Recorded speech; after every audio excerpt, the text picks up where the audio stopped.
এখানে কিন্তু কয়েক রকমের সবজি আছে।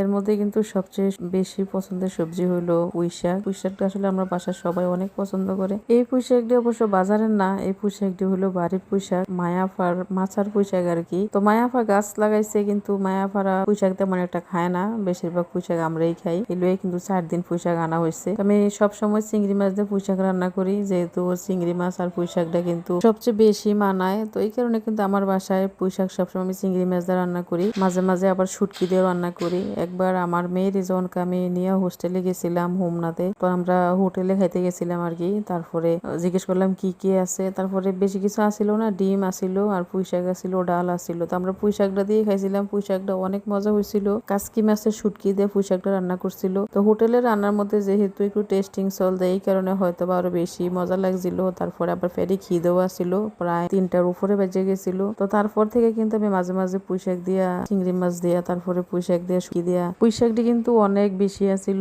তো এটি আমি 2খানে